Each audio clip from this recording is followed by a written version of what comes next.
Hello there, my name is Mama Afifa. My student's number 2021222033. And next. Hello, I'm Chapi Ramdhani and my student's number 182122038. Hello, my name is Dwilingga Putra Kurnia. My student number is 202122 156. Hi guys, I'm Salsadina Febriani. My student's number is 202122 Hello there, I am Vina Desiana and my student number is 2021222100. Hello class, my name is Nurul Hilmi. My NPM is 2021222097. Hello guys, my name is Mikdad Fauzila. My student number is 202122 152. And we are from Freelance Journalism.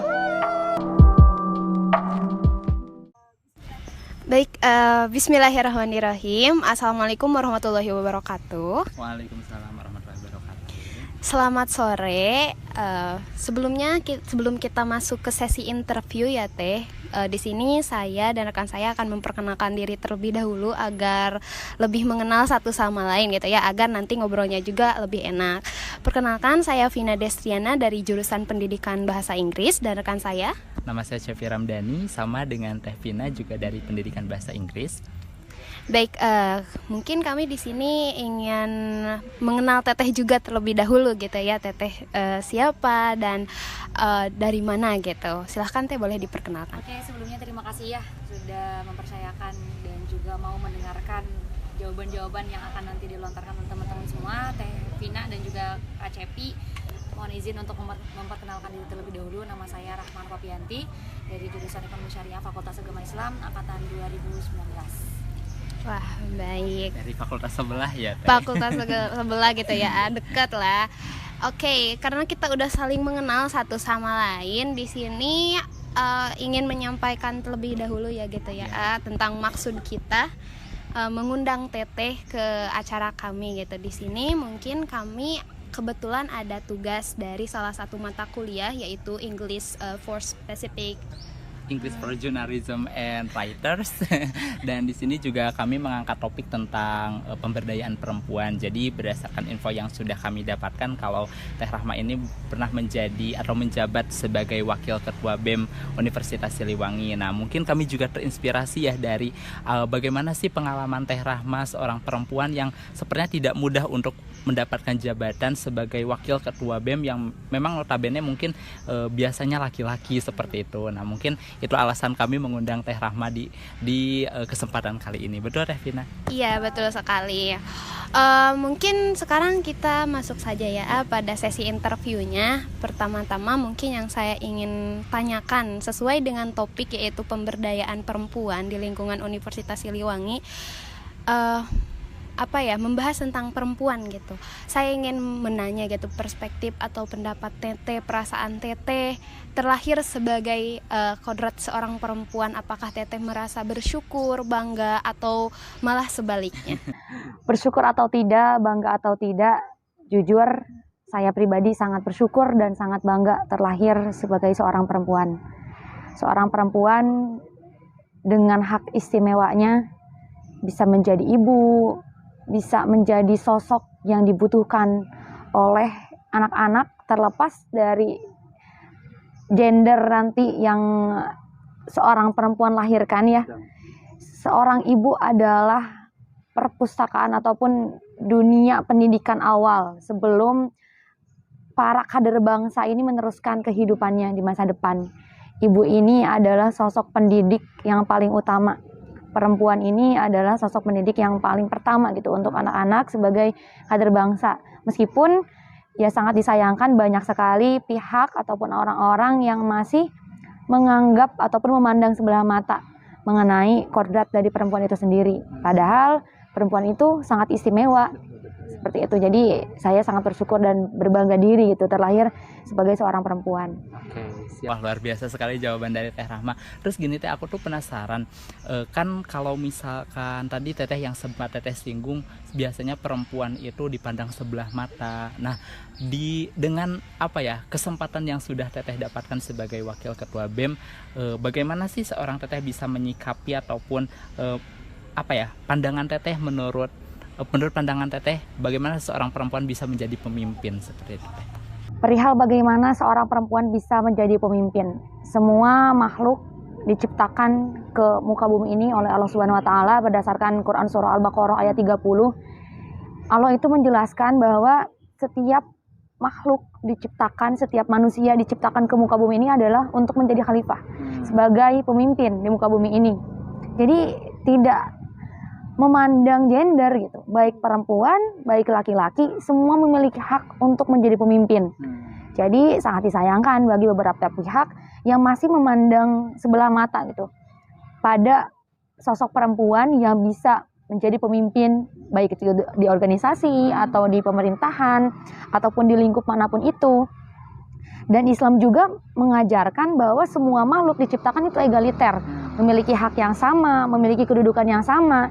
Jadi perihal perempuan menjadi seorang pemimpin tentunya harus dihargai, harus dipandang sama karena semua itu punya hak yang sama gitu di muka bumi ini.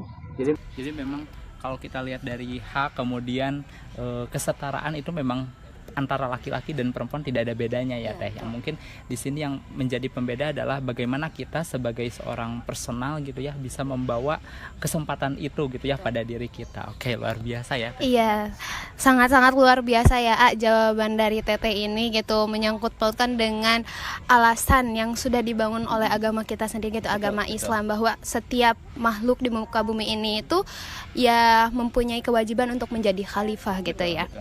Dan saya juga sependapat gitu ya, satu pandangan dengan Teteh bahwa seorang perempuan pun mampu menjadi seorang pemimpin.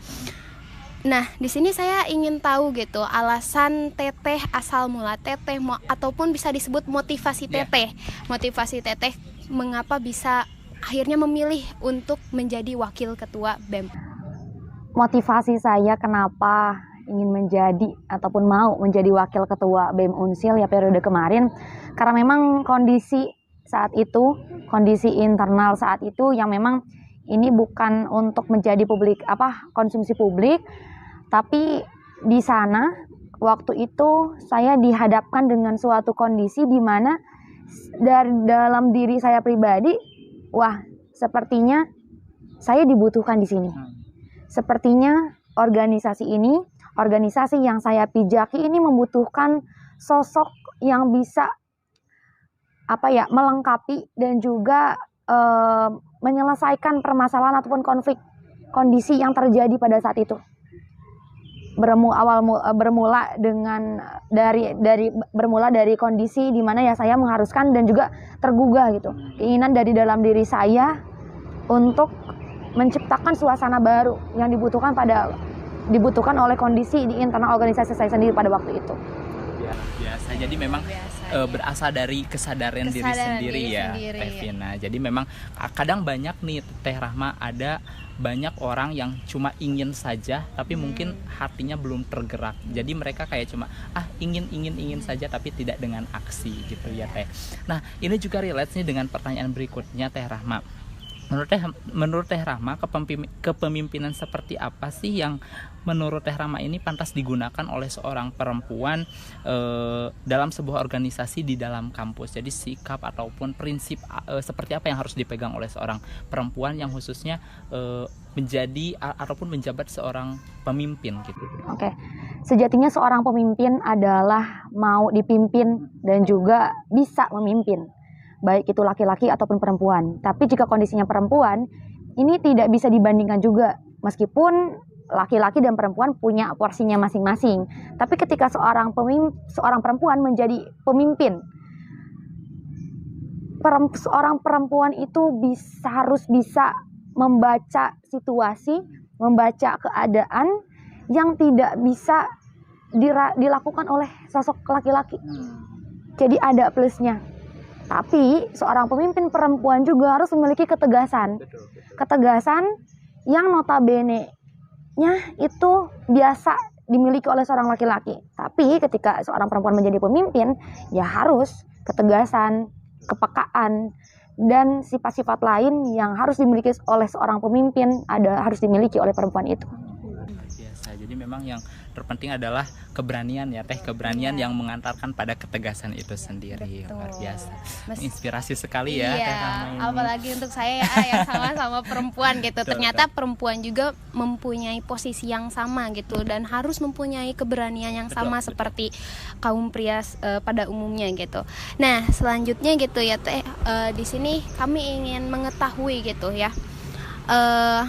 Apakah ada upaya tersendiri yang dilakukan gitu ya oleh Teteh untuk meningkatkan representasi perempuan dalam kepemimpinan melalui keanggotaan perempuan di di BEM Universitas Siliwangi gitu. Oke. Kalau kondisi saya kemarin ya di BEM Unsil 2022 karena posisinya sebagai wakil ketua perempuan dan memang wakil ketua BEM perempuan pertama di Unsil, saya masih harus melakukan adaptasi. Karena pandangan orang lain untuk posisi wakil ketua dibanding-bandingkan ataupun dilihat dari track record wakil ketua BEM yang sebelumnya, ya tentunya saya harus beradaptasi gitu. Tapi saya kemarin sebagai wakil ketua selama 1 periode memposisikan diri sebagai pelengkap seorang ketua, dan saya memposisikan diri sebagai perempuan juga, yang dimana ketika seorang pemimpin laki-laki kurang bisa membaca situasi dan juga keadaan, baik itu anggota laki-laki ataupun perempuan, di sini saya melengkapi itu. Karena ternyata hubungan emosional yang terjalin kemarin itu antara pemimpin laki-laki yang tegas itu sedikit mengalami kesulitan untuk melakukan pendekatan emosional ke anggotanya, terlebih ke perempuan. Dan saya di sana memposisikan diri untuk melengkapi hal itu. Saya melakukan pendekatan emosional ke seluruh anggota, baik itu perempuan ataupun laki-laki, tapi ya lebih intensnya kepada anggota perempuan. Saya berusaha untuk bisa membaca situasi, melakukan pendekatan emosional kepada perempuan, dan bahkan saya juga melakukan pendekatan-pendekatan di luar keorganisasian gitu, supaya kedekatan emosional dan juga chemistry gitu terjalin melalui pendekatan itu. Oke. Nah, Teh Rahma saya juga penasaran nih. Tadi kan Teh Rahma merangkul anggota perempuan yang khususnya yang misal dari ketua itu kan laki-laki yang memang maksudnya agak mungkin dalam tanda kutip canggung gitu ya untuk merangkul perempuan. Nah, selain itu juga bagaimana sih upaya Teh Rahma dalam mengatasi permasalahan ataupun menyikapi permasalahan-permasalahan yang mungkin terjadi, dinamika yang ada di dalam organisasi tersebut, baik itu dari anggota laki-lakinya sendiri ataupun dari anggota perempuan yang mungkin sama dengan Teh Rahma sebagai perempuan gitu. Bagaimana Teh Rahma? Pada dasarnya seorang perempuan itu sangat senang musyawarah. Meskipun di beberapa kesempatan perempuan yang banyak bicara itu sering dianggap mengajak debat, mengajak perdebatan, pertengkaran gitu ya, baik itu di suatu hubungan ataupun di suatu forum. Betul. Nah, saya kemarin untuk mengatasi permasalahan yang terjadi di internal organisasi, saya lebih mengedepankan diskusi, musyawarah, untuk sama-sama menganalisis apa sih akar permasalahan ini dan bagaimana kita cari solusinya bareng-bareng, daripada mengedepankan ketegasan ataupun keotoriteran gitu seorang pemimpin. Seperti itu. Jadi mungkin kalau misalkan tadi mengedepankan keotoriteran, kemudian ketegasan, bisa jadi anggotanya merasa sesak gitu ya, dalam tanda kutip tidak nyaman dan juga mungkin agak kaku dalam mengerjakan kinerja ataupun program kerja lainnya. Luar biasa ya. Iya, luar biasa sekali ya. Terlihat peran Teteh di sini gitu ya selaku pemimpin perempuan, bisa dikatakan meskipun hanya wakil gitu ya Teh, tapi tetap pelengkap gitu ya. Nah, berbicara tentang melengkapi ketua BEM US kemarin kan seperti yang kita lihat ada perbedaan gender antara Teteh dan bisa dibilang partner Teteh lah gitu ya dalam organisasi tersebut. Apakah perbedaan gender tersebut merubah gaya kepemimpinan Teteh selaku bisa dibilang perempuan gitu? Apakah merubah gitu? Selama satu periode kemarin antara ketua yang laki-laki dan saya sebagai wakil ketua yang perempuan, saya rasa perpaduan yang sangat-sangat dibutuhkan. Yang sangat-sangat dibutuhkan, iya. Jadi memiliki peran masing-masing. Memiliki peran masing-masing dan tidak mengubah gaya kepemimpinan ataupun konsep saya sebagai seorang pemimpin perempuan gitu. Jadi saling melengkapi. Seorang pemimpin laki-laki memiliki porsinya, arahnya kemana, dan saya juga memiliki peran tersendiri gitu sebagai wakil ketua yang perempuan. Oke, berarti memang perempuan dan laki-laki ini bisa saling seimbang gitu ya dalam memimpin tidak gitu. Mendominasi Tidak satu mendominasi, sama lain, tapi iya. di sini melengkapi satu sama lain. Dan tidak merubah satu sama lain. Nah, terus Teh Rahma nih, menurut Teh Rahma sendiri kondisi lingkungan seperti apa sih yang bisa mendorong dan juga mendukung dalam kinerja Teh Rahma sebagai seorang di sini mungkin pemimpin dari perempuan. Lingkungan kerja seperti apa yang Teh Rahma rasakan bisa mendukung kinerja saya sebagai pemimpin? Tentunya lingkungan kerja yang menjunjung tinggi kekeluargaan. Karena ketika lingkungan kerja mengedepankan kekeluargaan, baik apapun itu kondisinya akan diselesaikan, akan dihadapkan dan diselesaikan dengan cara kekeluargaan, solidaritas, gotong royong, kesadaran. Karena dalam suatu keluarga, dalam suatu lingkungan kerja yang mendepankan kekeluargaan, rasa sayang dan kepedulian satu sama lain itu akan tumbuh dengan sendirinya. Seperti itu. Jadi memang prinsip ataupun lingkungan kerja yang mengedepankan kekeluargaan sangat-sangat baik gitu untuk suatu organisasi. Itu yang bisa saling melengkapi juga ya. Kalau misalkan kita timbul saling memiliki karena dia keluarga saya gitu ya Teh. Jadi akan ini juga sih rasa saling melengkapinya timbul gitu. Betul. Berarti lingkungan yang lebih enjoy untuk melakukan untuk mendorong Teteh sebagai seorang pemimpin itu mungkin lingkungan yang kekeluargaan gitu ya. Iya. Dan terkait dengan kekeluargaan gitu ya Teh, mungkin seperti yang saya rasakan karena saya juga dulu sebagai organisator gitu kan, adalah beban-beban dari baik itu dari dalam ataupun dari luar gitu. Saya juga ingin tahu nih, apakah Teteh sebagai seorang pemimpin gitu ya, sebagai seorang pemimpin merasa ada beban yang membuat Teteh lelah di tengah-tengah periode itu, atau Teteh enjoy aja gitu, jalanin aja. Perihal permasalahan ataupun beban yang saya rasakan ya, baik itu di internal pribadi saya ataupun dari eksternal luar. Yang pertama dari internal pribadi saya, seringkali tentunya saya merasa tertekan dengan ekspektasi dan harapan saya sendiri.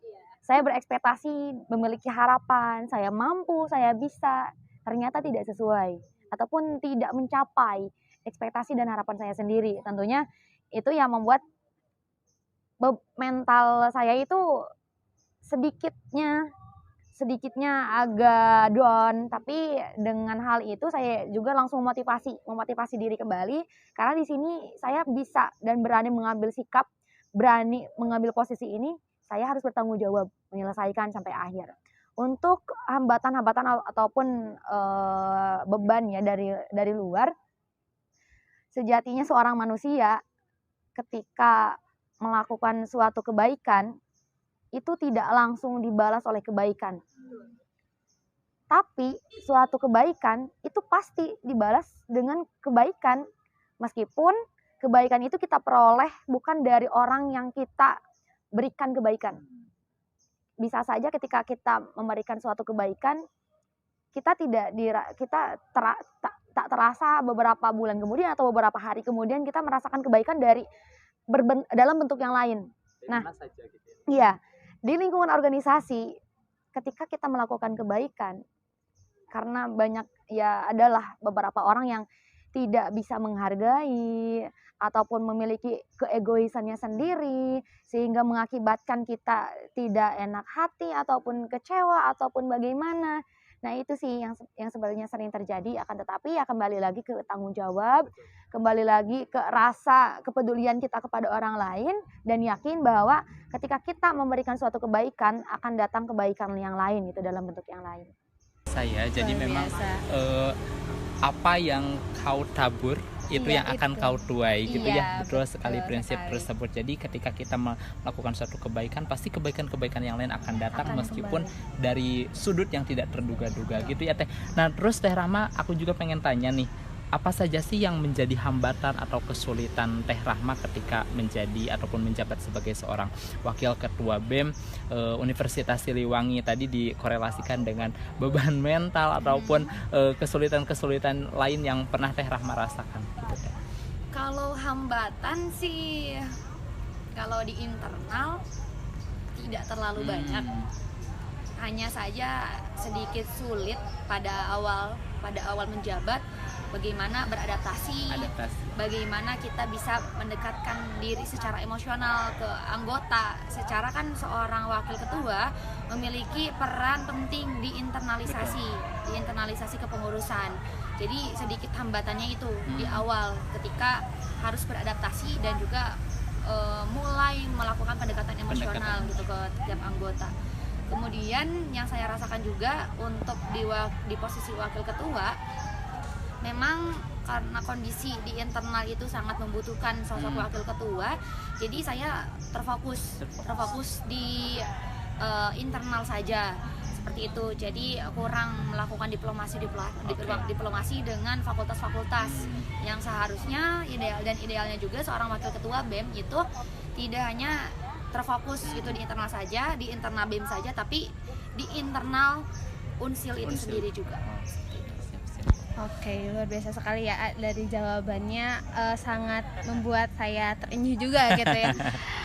Oke, mungkin sekarang kalau tadi berbicara tentang hambatan, sekarang saya ingin mengetahui gitu ya, kita ingin mengetahui faktor apa yang membuat Teteh bertahan menjadi seorang pemimpin selama satu periode yang sangat panjang itu gitu. Apa faktornya? Sebagaimana salah satu hadis ya yang menyebutkan bahwa setiap kamu adalah pemimpin dan setiap pemimpin akan dimintai pertanggungjawaban. Jadi kenapa harus bertahan? Karena seorang pemimpin harus memiliki tanggung jawab yang tinggi. Iya. Bagaimana kita dari awal sudah berani mengambil langkah, berarti harus berani juga mempertanggungjawabkan apa saja yang sudah kita ambil dan putuskan. Betul. Berani memulai, berani bertanggung jawab. Luar Iya, biasa betul, ya. luar biasa Terus berani sekali. memulai dan juga harus siap mengakhiri gitu ya. Oke, siap.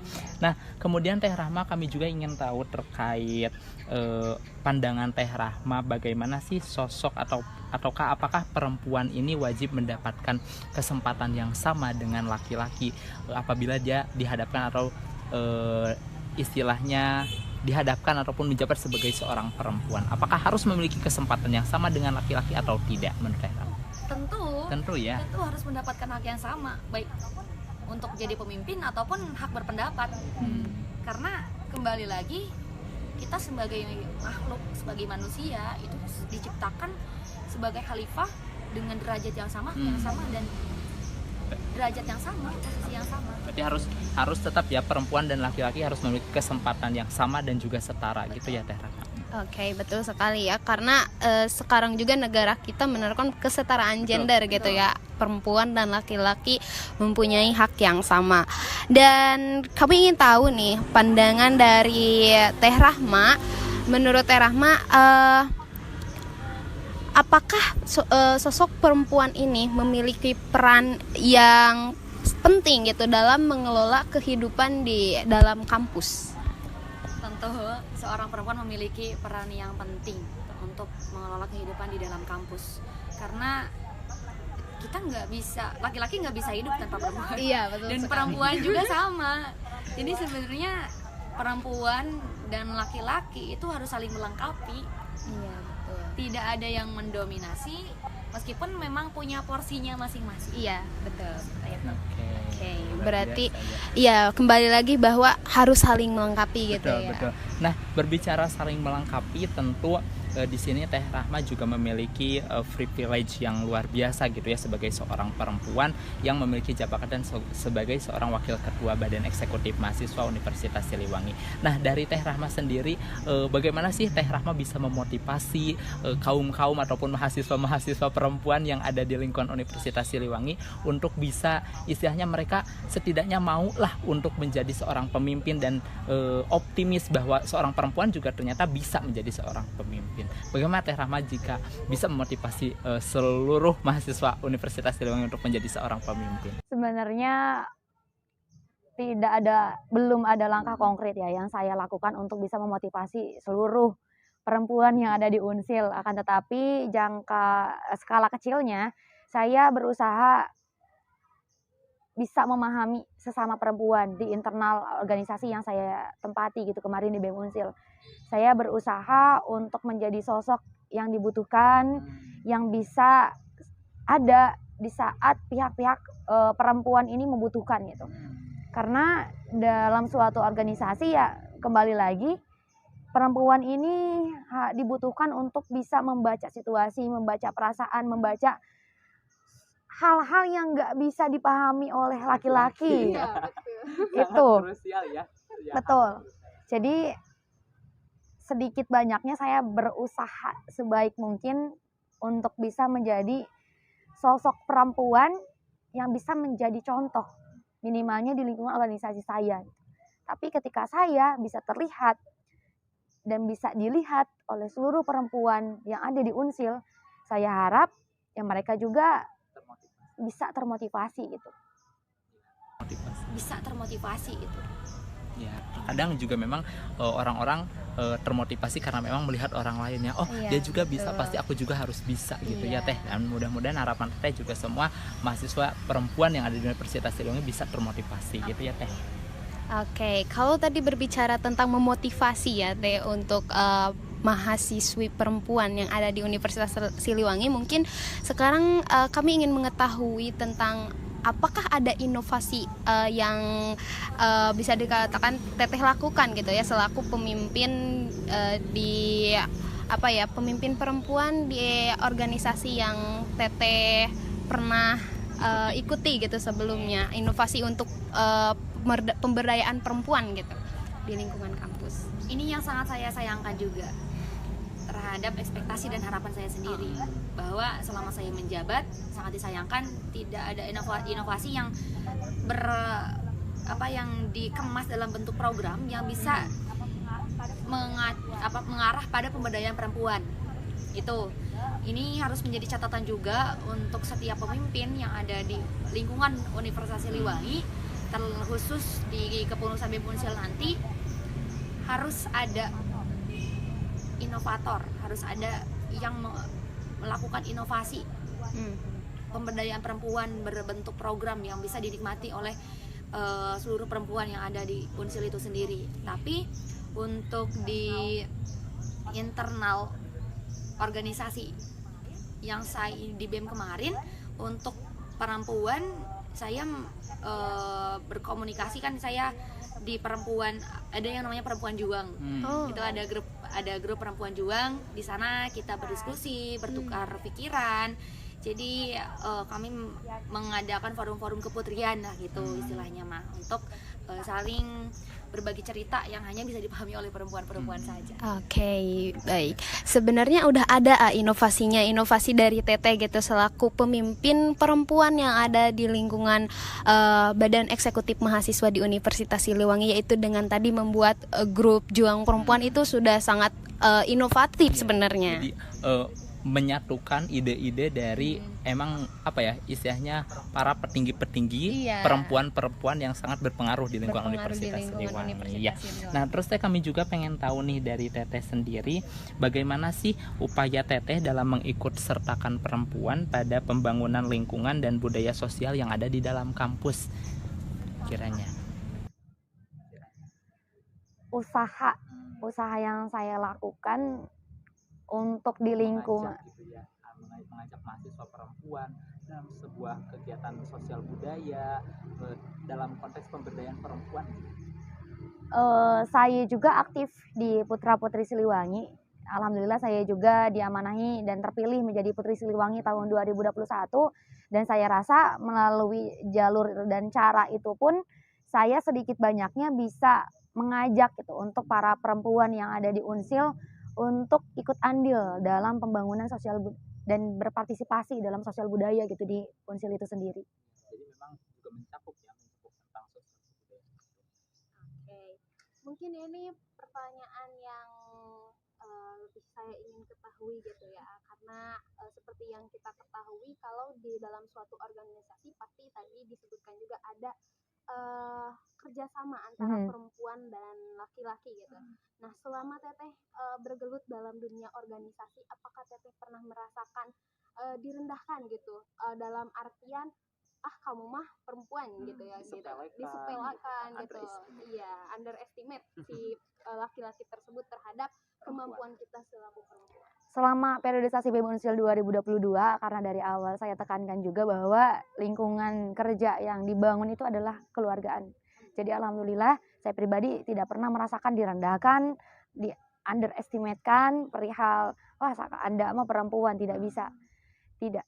Jadi karena di BEM Unsil kemarin berprinsipkan kekeluargaan, semuanya saling menghargai, laki-laki dan perempuan bekerja bersama seperti itu.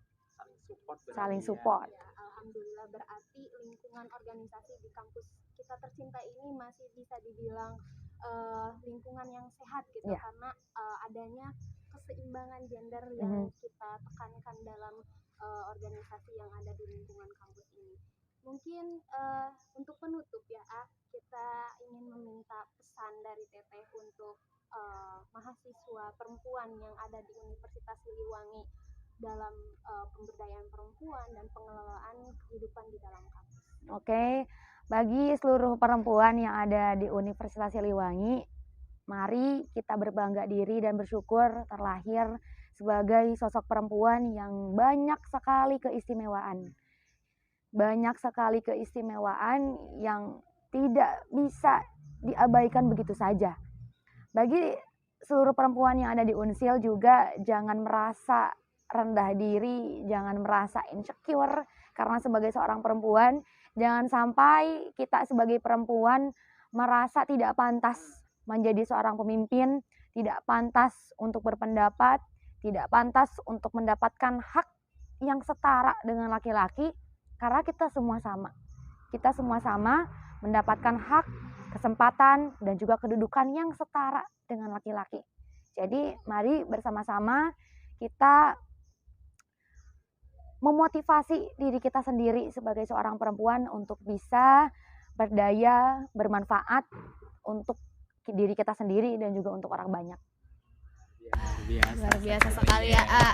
Nah, jadi juga saya juga teringat dengan kalau di Universitas Siliwangi ini ternyata tahun ini tuh banyak sekali pemimpin-pemimpin perempuan dari mulai pimpinan fakultas, kemudian pimpinan dari mungkin dosen, kemudian kepala jurusan, dekan, dan juga ada yang namanya di Universitas Siliwangi ini yang gerakan wanita Siliwangi ya, kalau nggak salah, yang Persiwangi. Nah, itu kan juga memang bagaimana mereka merepresentasikan diri mereka sebagai perempuan dalam kehidupan di lingkungan Universitas Siliwangi. Iya, betul. Sekarang ada slogan yang hidup perempuan yang bergerak, itu benar-benar terrealisasi gitu ya Teh, dengan adanya gerakan-gerakan dari perempuan Indonesia yang ada di Universitas Siliwangi. Betul, gitu. Wah, sangat luar biasa ya interview atau kita bisa bilang talk show kecil-kecilan gitu ya. Kita insight juga dari Teteh gitu. Termotivasi juga saya selaku perempuan yang ada di Universitas Siliwangi. Alhamdulillah, mungkin kita sudah di penghujung acara ya. Alhamdulillah, kami ingin mengucapkan terima kasih banyak kepada Teh Rahma atas kesediaannya, waktunya, sudah mencurahkan waktunya dan pengetahuannya kepada kita semua. Semoga kita semua bisa mengamalkan hasil dari interview kita kali ini. Jadi saya mungkin sekali lagi mengucapkan terima kasih banyak dan juga mohon maaf kalau misalkan selama interview berlangsung ada hal-hal yang kurang berkenan di hati Teh Rahma. Mudah-mudahan juga Teh Rahma bisa memberikan manfaat dan juga tentunya itu akan sangat juga bermanfaat bagi kita ya. Oke, mungkin dari kita dicukupkan sekian Teh Rahma. Terima kasih banyak sekali lagi dan juga sampai berjumpa lagi di lain kesempatan.